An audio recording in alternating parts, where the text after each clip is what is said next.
எங்கள் வீட்டு தோட்டத்தை பார்க்கலாம் வாங்க. ரொம்ப பெரிய அளவுலலாம் இருக்காதுங்க.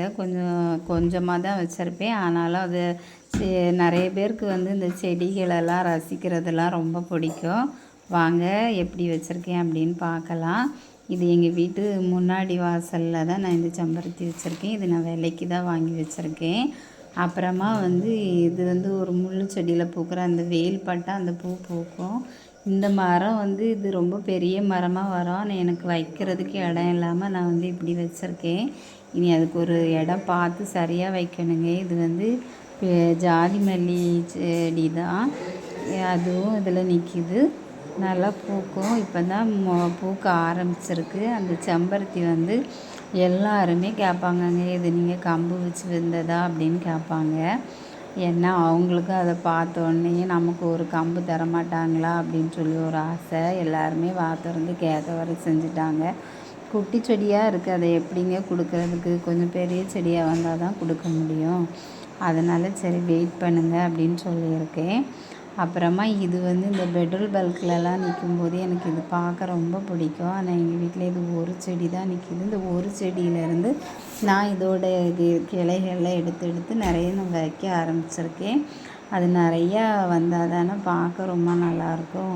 அதனால் அந்த மாதிரி செஞ்சுருக்கேன். இது எங்கள் வீட்டுக்கு காம்பவுண்டுக்கு வெளியில் தாங்க நாங்கள் இந்த மருதாணி, வீட்டுக்குள்ளே நான் ஒரு மருதாணி வச்சுருக்கேன். வெளியிலையும் ஒரு மருதாணி வச்சுருக்கேன். நிறைய பேர் இங்கே வந்து மருதாணி கேட்பாங்க. சரி நம்மள்கிட்ட வந்து நம்ம வீட்டுக்குள்ளே வந்து பறிக்கிறதுக்கு எதாவது இது பண்ணுறதுக்கு அவங்க வெளியில் நின்று பறித்து எடுத்துகிட்டு போயிடுவாங்க. இது ஒரு கலர் செம்பருத்தி தாங்க, பிஸ்கெட் கலரு. இது நான் கம்பு வச்சு வந்தது தான். அப்புறமா நாங்கள் இந்த ஓரத்தில் வந்து சீதா மரம் வச்சுருப்போம். எதனால் அப்படின்னா வேறு ஏதாவது செடியெல்லாம் வச்சோன்னா ஆடு மாடெல்லாம் சாப்பிட்டுட்டு போயிடுங்க. ஆனால் இந்த சீதா மரம் நீங்கள் வச்சிங்கன்னா எந்த ஆடோ மாடோ அதை கடிக்காது. அது நல்லா வளர்ந்துடும். ஆனால் அது நம்ம அது வைக்கும்போது நமக்கு நிழலும் கிடைக்கும், நமக்கு காயும் கிடைக்கும். இந்த ஆடு மாடுகிட்ட இருந்து நம்ம நிறைய மரத்தை பாதுகாக்கணுன்னா இந்த சீதா மரத்தை தவிர வேறு எங்களுக்கு எந்த ஐடியாவும் வரல. இது எங்கள் வீட்டுக்கு பின்னாடி தான் நான் இந்த ஜாதி மல்லி, இது வந்து பிச்சு செடின்னு தான் நாங்கள் சொல்லுவோம். ஆனால் நிறைய பேருக்கு ஜாதி மல்லின்னு தான் தெரியும். இதில் நல்லா வெயில் கிடைக்கிறதுனால இந்த செடி வந்து நல்லா பச்சை பச்சைன்னு நல்லா அழகாக வளர்ந்துருக்குங்க. அதோட பூவும் ரொம்ப நல்லாயிருக்கும். கட்டுறதுக்கும் இந்த பூ ரொம்ப ஈஸியாக இருக்கும். இது பறிக்கிறதுக்கு நான் ரொம்ப ஆசைப்பட்டே வந்து பறிக்க வருவேன். ஏன்னா பூ ரொம்ப பெருசாக இருக்கும். இது வந்து கலர் ஜாதி மல்லி தான். பார்க்கவும் ரொம்ப நல்லாயிருக்கும். பாருங்கள், பூ வந்து ரொம்ப பெருசாக இருக்கும். பறிக்கிறதுக்கு ரொம்ப ஈஸியாக இருக்கும், ரொம்ப நல்லாயிருக்கும். அப்புறமா நம்ம வந்து இதில் வந்து கத்தரிக்காய் செடி 2 நிற்குங்க. இது வந்து ஒரு டைம் நமக்கு காய்ச்சி முடிஞ்சிடுச்சு. நான் அதோட முடிஞ்சிடுச்சு அப்படின்னு தான் நினச்சேன். ஆனால் அதுக்கு பிறகு இந்த பனி காலத்தில் வந்து அது நல்லா தழுவு வந்து திருப்பியும் நமக்கு பெரிய பெரிய காயெல்லாம் கொடுத்துருக்குங்க. இந்த காய் வந்து ரொம்ப நல்லாயிருக்கும், உருண்டையாக. இந்த கத்தரிக்காய் கலரே பார்க்க ரொம்ப நல்லாயிருக்கும்.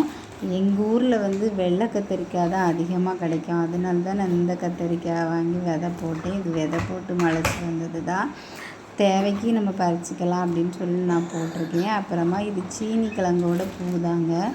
இந்த சீனி கிழங்கு வந்து நமக்கு ஒரு சின்ன கிழங்கு தான் நான் வச்சேன். ஆனால் அது இவ்வளோ பெரிய இது வந்திருக்கு. இதை வந்து நாங்கள் லைட்டாக பார்த்தோம், அது கிழங்கு எப்படி வச்சுருக்கு அப்படின்னு சொல்லி பார்க்கும்போது கிழங்கு வந்து கொஞ்சம் சின்னதாக தாங்க வச்சுருக்கு. எப்படின்னு தெரியல. இருந்தாலும் இன்னும் கொஞ்ச நாள் ஆகட்டும் அப்படின்னு சொல்லி நாங்கள் போட்டிருக்கோம். இது கொஞ்சம் மழை வந்தால் அதை பிடுங்கி எடுக்கிறதுக்கும் கொஞ்சம் வசதியாக இருக்கும். அதனால் வெயிட் பண்ணுவோம் அப்படின்னு சொல்லி வச்சுருக்கோம். அதுக்கு உள்ளே தான் இந்த கனகாம்பரம் செடி வந்து வச்சு 1 வருஷம் ஆகுதுங்க. ஆனால் எப்பவும் நமக்கு பூ இருந்துகிட்டே இருக்கும். ஆனால் நான் வந்து மொத்தமாக தான் நான் பறிப்பேன். அதை மொத்தமாக பறித்து நான் ஒரு நாள் அதை கட்டி வச்சுப்பேன். ஆனால் ரொம்ப நிறைய நாள் ஆயிடுச்சு, டெய்லி பூக்காத நாளே இல்லை அது. அப்புறமா இது வந்து ஒரு மல்லி செடி தாங்க.